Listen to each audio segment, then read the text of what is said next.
Hey folks, BlackCross here. I want to go ahead and do a quick little update vlog video for you guys before I hit the bed today. As of today's video release, it's going to be on February the 12th, that night that I'm going to upload this, but most of you will probably be seeing it Wednesday morning on the following 13th. So allow me to go ahead and say a few things.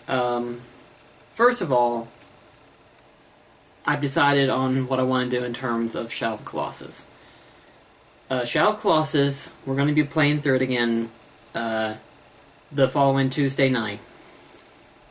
And what I'm going to be doing, I'm going to be doing the Reminiscence mode of Shadow of the Colossus. Now, if you don't know what that mode is, basically you go back into the previous areas that you fought the Colossus after you've already beaten them. And when you approach their corpses, you then get to refight them again.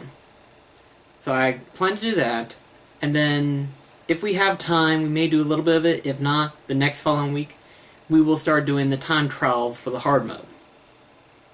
Now, obviously, some of you probably don't even care, in which case, that's fine. If you want to, you can avoid it altogether, or if you want to hang out and chat with me, that's perfectly fine as well. The only reason why I'm doing this is because I've never really done hard mode time trials. Well, not successfully beaten all of them. In the PlayStation 3 version, I had a hard time with the 3rd Colossus and the 15th Colossus. And I never really successfully done it with the 15th Colossus. But I thought to myself, let's stream it, you know, it might be fun for some people. Worst case scenario, it's going to be the very first Rage highlight video. So, yeah, that's gonna be fun. So I'm gonna do that. But yeah, Tuesday night I will be doing the Reminiscence mode, playing through it. Now, of course, that also leads to be the question of the light shards, gold coins, whatever you want to call these things. I know a lot of people are like, well, are you gonna do that? Well, the problem is that unfortunately, I've only been able to find a video. I wanted to actually find a map, and not just a video. So it's one of those, like, if I do it, it's going to take forever. So it's like, instead of doing that, if I ever find all of them, I'll just do a showcase of, like, what it looks like and what it does. Again, it's nothing major, but it's still a nice little thing that they added in there, just to kind of keep players into the game even longer. It's like, they find that first discovery of it, and it's like, what is this? What is it? And it's like, for like 4 or 5 days, people were like, well, what is it? We don't know. We haven't found them all. And congratulations to the dude who actually found them all. I know he had to have a lot of help finding them all, but it was definitely something unique, you know. It's something that you don't get to see a lot these days, you know, just having a game that mysteriously has, like, an interesting little secret, you know. Much less one that was previously made, and then after it gets remade, it added this little secret. It's a nice little charm to it. But then leads on to the next following day, and I normally was going to say we'll be playing through Dissidia Final Fantasy NT. But that's not the case. Instead, we're going to jump back into Final Fantasy II that night. I might do a 2 or 3 hour long stream. You don't know. I mean, for all I know, maybe I might decide to do a 5-hour stream with it. It'd be something interesting, but it depends on how long I go for. Depends on how long I'm willing to record it for.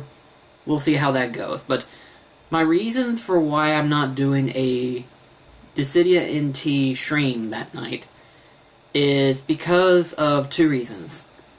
Number 1 is the last time I did it, it wasn't really a good run.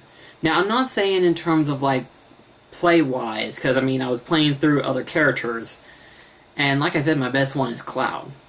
But I was trying to play as other characters and stuff like that, and unfortunately it didn't work very well because of 2 reasons. Number 1, I wasn't getting into the multiplayer as quickly as I would have liked to have been. And number 2, well, people were overpowering me. But honestly, I would rather fight players than I would just wait there for like 10 or so minutes for someone else to finish up their matches and stuff. And I don't know, I'm starting to realize that maybe online multiplayer isn't my cup of tea. It is like I jump into this and I think to myself, oh, this is going to be fun. I'm going to be hardcore like everybody else, and it's not working the way I had wanted to. It's just, unfortunately, it's not the way I imagined it would be. And unfortunately for the game itself, there's not a lot to do in terms of like single player campaign wise. Again, there's still the story mode, which I will be doing the story mode from here on out and stuff like that, but it won't be live streamed. It will be uploaded as a regular video on YouTube. So I will try to do that as much as I possibly can. But we'll see how that goes, especially with Robma. That final phase is what's going to be the hardest part, really. That final phase is going to be the hardest part to get through.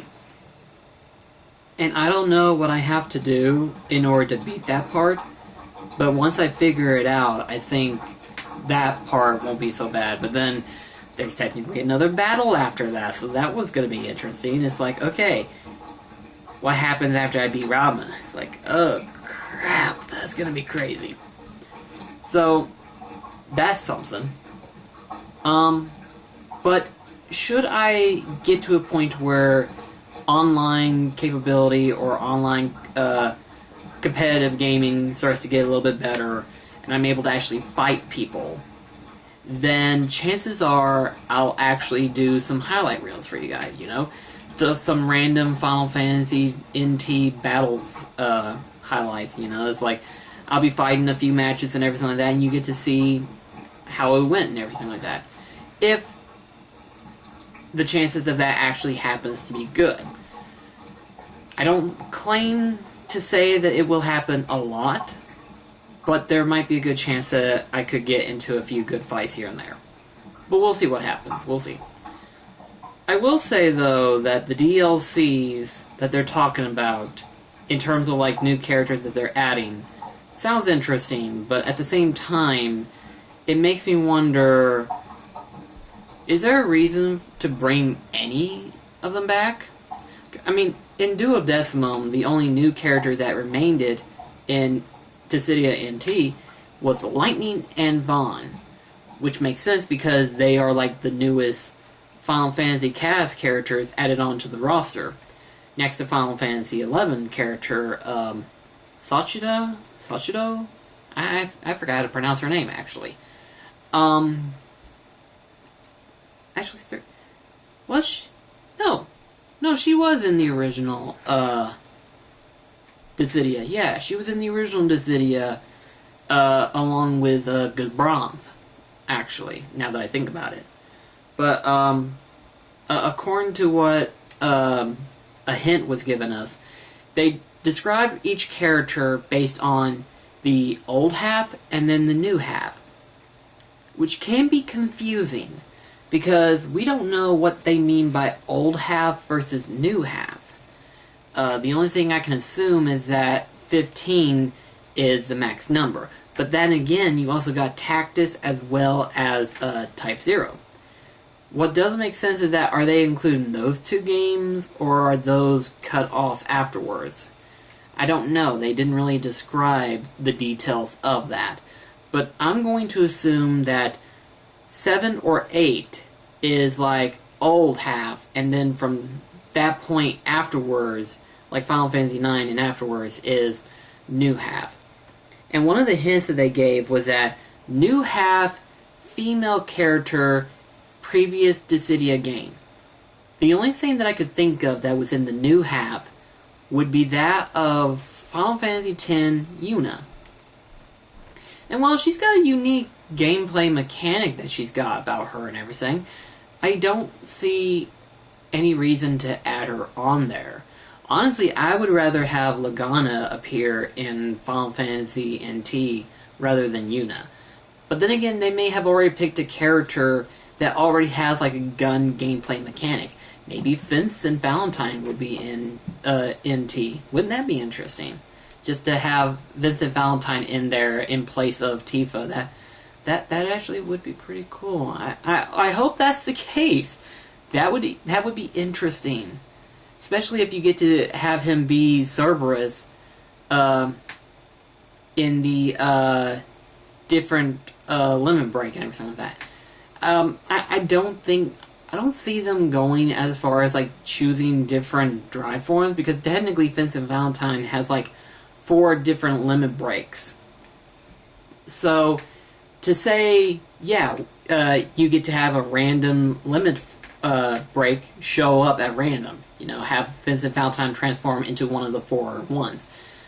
I see them going for either Chaos or Cerberus. It's either going to be one of the 2. But I think if they wanted to, I think they would go for Chaos rather than they would Cerberus. That's what I'm thinking anyway. Who knows? But that being aside, I do want to make one small little nitpick saying for Final Fantasy NT, and that is there has to be a bigger portion for a single-player campaign. There needs to be some better option chosen for it. And if it's already in the game, I probably haven't unlocked it yet, but there needs to be some form of adventure mode of some kind. You know, because in Dissidia Duodecimum, you have that mechanic in there.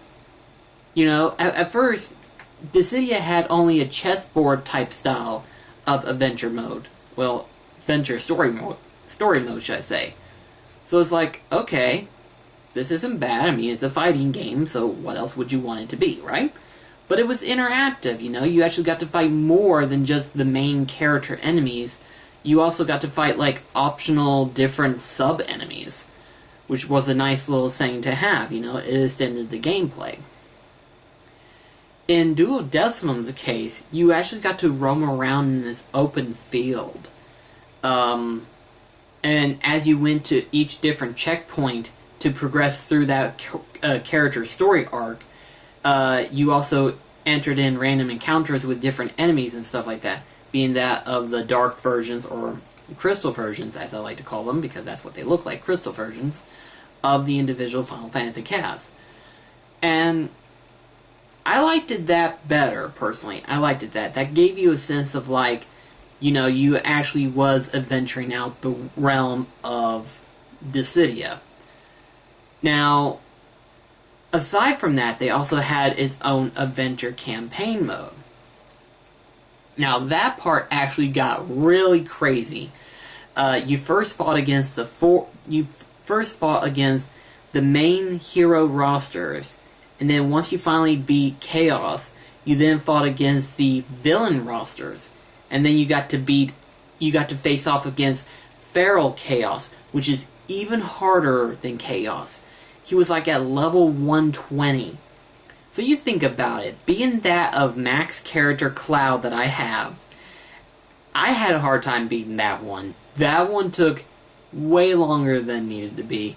And keep in mind, you had a max party of 3 that you could change out should one of your characters die out. So having max power Cloud and having 2 other characters that weren't max power is like, oh crap, I didn't think this through. But yeah, I technically this is a sequel. Whether you want to include or exclude, doesn't matter. This is in fact a sequel, because this actually takes place literally after Dissidia. And it was ported onto the console, which was the one thing that I wanted. The fact that it made it to the console made me happy. But there's not a lot to do in the single solo campaign. It's like, so, unless you want to refight the gauntlet over and over and over again, which, believe me whenever I say this, it's not bad, but at the same time, it gets a little crazy. What I mean is that there are 6 difficulties. There's Bronze, Silver, gold. Then there's platinum, mithril, and antimanium. I have done that once, and I am lucky that I done that. I had achieved what I didn't think was possible and beat antimanium. So I was like, okay, cool, I beat antimanium. I beat the top hardest mode. There are 2 more difficulties in the game. They are Nightmare Mode and Chaos Mode. So I was suicidal, and I thought, well, let's see what Chaos Mode's all about, you know?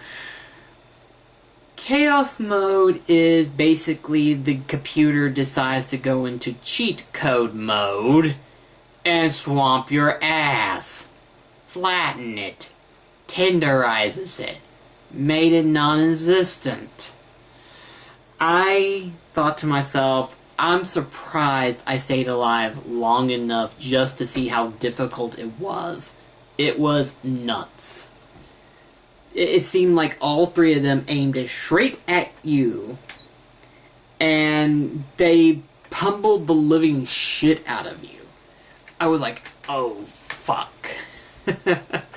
It was that nuts, what it was. And keep in mind, I had Cloud on, so it was like, okay, the fact that I lost with Cloud, that... oh, God.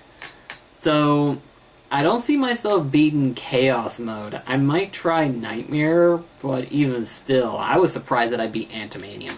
I was surprised. So, who knows really, but let me know in the comments below of what you think that I should do, you know? Do you think maybe I should try going into Dissidia again and live streaming it, or do you like the idea of me doing just random highlight videos whenever I get the chance? Because I honestly want to give Dissidia NT a chance still. I still want to give it a chance, even though it has nothing in terms of the main game. The gameplay is amazing whenever you get a chance to play the game. But there's just not a lot of options to choose from, and that what hurts it the most. Even the different scenarios that you encounter in the story mode campaign, you get to unlock them through the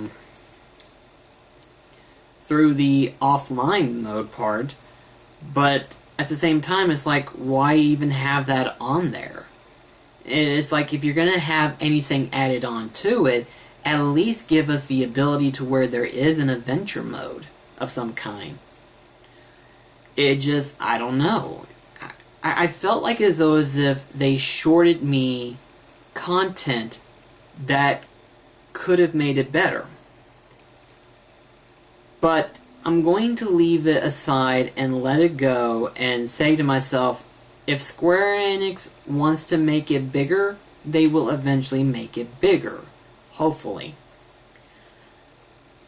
So, Square Enix, this is your chance to prove me wrong yet again. That updates and patches and everything like that is a way to save a game.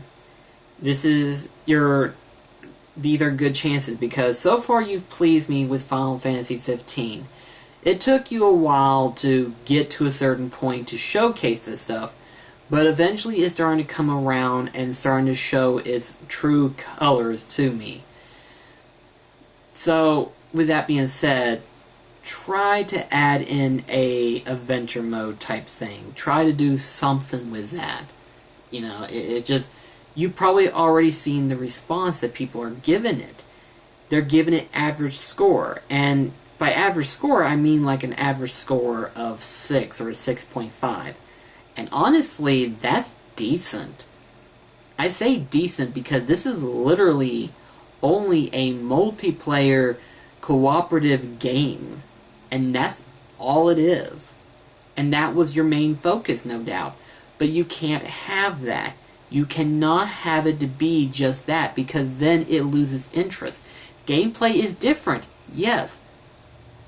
But it would be easily forgotten because of one single group. Overwatch. Overwatch has already beaten you to the punch. They are the superior bunch. So unless you are able to do something magically different that Overwatch doesn't have, which you already have, you have a way to play the game by yourself, but the options that you have compared to the original Dissidia on PSP, it's not enough. In fact, you've downgraded since then. But that's just my personal opinion alone. So, until either patches or the DLC comes out, I'm going to hold my opinions aside, and whenever I get a chance to play it, I will play it. But until then, Tuesday, we're going to be playing through Shadow of Colossus and go through the different modes, and then everything else that I do in terms of streaming, we will be playing through Final Fantasy 2, and when we get a chance, we will be playing through Final Fantasy 3. But that's going to be it for this video. Let me know in the comments below what you think, and like I said, I just wanted to do the quick little video before I went to bed, so thank you so much for watching. I'll catch you in the next video. This is BlackCross signing off. Take care, guys.